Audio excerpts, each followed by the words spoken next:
Sir मेरी एक SLP है जो कि 2023 में डिस्पोज ऑफ हो गई थी और अब मुझे उसमें डायरेक्शन डालना है, डायरेक्शन फाइल करना है। तो मैं उसमें डायरेक्शन कैसे फाइल कर सकता हूँ, क्योंकि अगर मैं एसएलपी के अंदर जाके करता हूँ तो वो डिस्पोज है, तो वो ई फाइलिंग का ऑप्शन आता ही नहीं है उसमें। तो इसका क्या सॉल्यूशन है सर? देखिए वर्मा जी, अगर आपको डायरेक्शन फाइल करनी है डिस्पोजल मैटर में, जी। तो उसके लिए आपको क्या करना है कि जैसे फ्रेश एसएलपी फाइल करते हैं समझ गया। उसी तरीके से हम्म। आपको ई फाइलिंग करनी है एप्लीकेशन फॉर डायरेक्शन, जो कि एमए में फाइल होगी। तो वर्मा जी आपको बताते हैं कि एमए कैसे फाइल होती है, ठीक है। सर ये एमए क्या होता है? मुझे तो डायरेक्शन फाइल करना है। एमए क्या होती है? एमए जो होती है वो होती है मिसलेनियस एप्लीकेशन, ठीक है। ओके। वो आफ्टर डिस्पोजल फाइल करी जाती है। तो आइए आपको बताते हैं कि एमए कैसे फाइल होती है। ओके आइए, सर।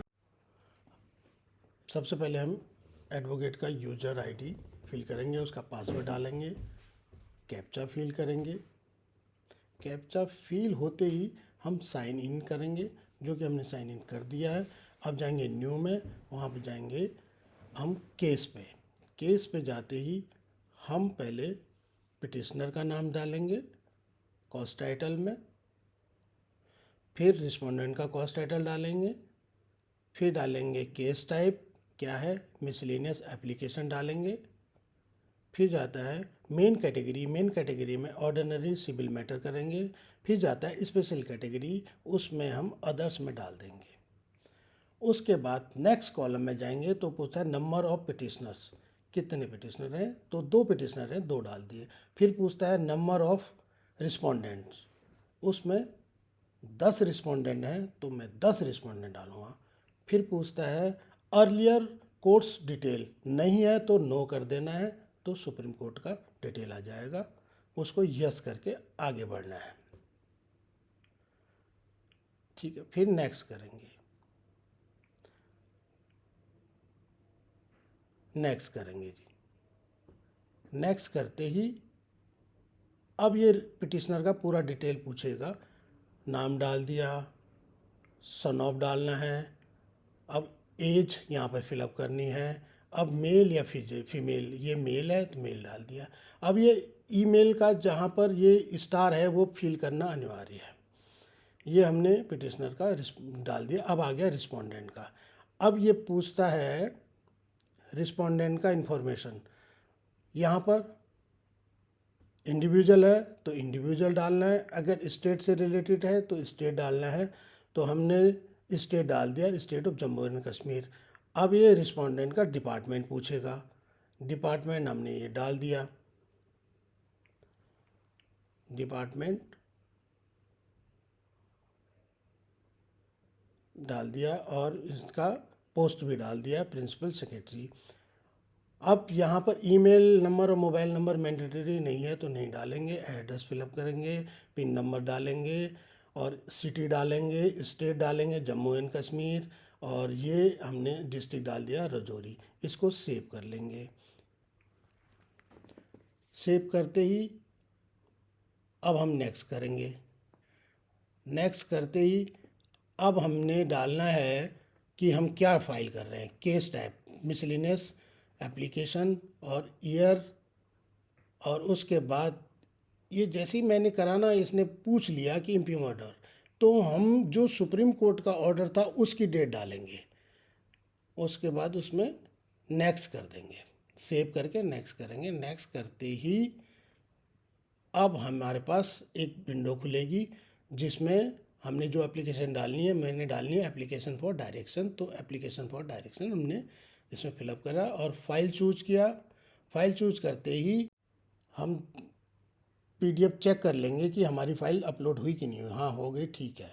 अब हम नेक्स्ट कॉलम में जाएंगे, राइट साइड में इंडेक्स, इंडेक्स में जाके देखेंगे उसमें क्या क्या है। एप्लीकेशन फॉर डायरेक्शन, उसमें लिखेंगे इंटरलोकेटरी एप्लीकेशन, फिर लिखेंगे सब्जेक्ट में अप्रोप्रिएट डायरेक्शन, ये हमारी हो गई। जैसे ये अपलोड हो सही होगा करेक्ट, ऊपर ग्रीन में आपको दिखेगा सक्सेसफुली करके। उसके बाद एफिडेविट, फिर नंबर ऑफ कॉपीज़ 1 है तो 1 लिख हम डाल देंगे। अब ये देखिए कि हमारी एप्लीकेशन है सब आ गई हैं। अब इसको हम नेक्स्ट करेंगे। अब ये हमारा पेमेंट का सेशन आ जाएगा। पेमेंट का जैसे सेशन आया आप पहले चेक कर लीजिएगा कि एप्लीकेशन जो हमने फाइल करी है वो है, हाँ है। कोर्ट फीस की डिटेल हाँ है। एफिडेविट का भी है, 100 रुपये की कोर्ट फीस, ये 20 रुपये की, और टोटल आ गया 200 रुपये। अब हम पे करेंगे। अब कौन से मोड से हमने करना है वो देखेंगे। ये सारा करके हम सबमिट करेंगे। सबमिट करते ही अब आपके पास एक विंडो खुलेगी। विंडो जैसे ही खुलेगी आपने अपना यूपीआई नंबर डालना है।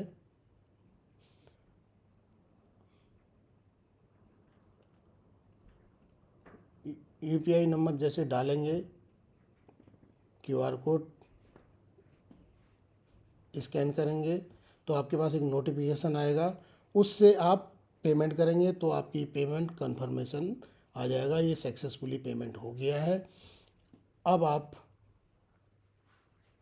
क्या करेंगे, पेज में आके सबमिट फॉर फाइलिंग कर देंगे। ये हो गया आपका सबमिट, और ऊपर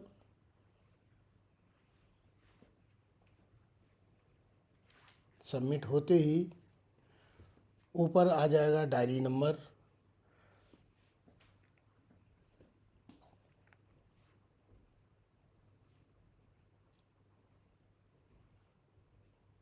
अब आप इसको एक्नॉलेजमेंट को डाउनलोड कर लीजिए।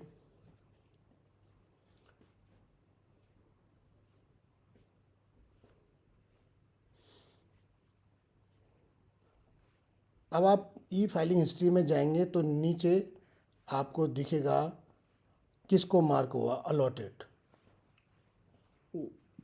और अपना कोर्ट फीस भी आप चेक कर सकते हैं। इसको भी अगर डाउनलोड करना चाहते हैं तो कर सकते हैं। ये डाउनलोड इसलिए करना होता है कि रजिस्ट्री वाले कभी कभी कहते हैं कि आपने कोर्ट फीस नहीं फाइल करी है, तो आप उनको ये दिखा सकते हैं। तो वर्मा जी इस तरीके से डिस्पोजल मैटर में एमए फाइल होती है, ठीक है। मुझे पता चला कि एमए और डायरेक्शन एक ही होती है। ऐसी इंफॉर्मेटिव वीडियो देखने के लिए हमारे चैनल बीबी कोर्ट्स ई फाइलिंग इंफॉर्मेशन को लाइक करिए, सब्सक्राइब करिए, फॉलो करो फॉलो करें और कमेंट्स करें।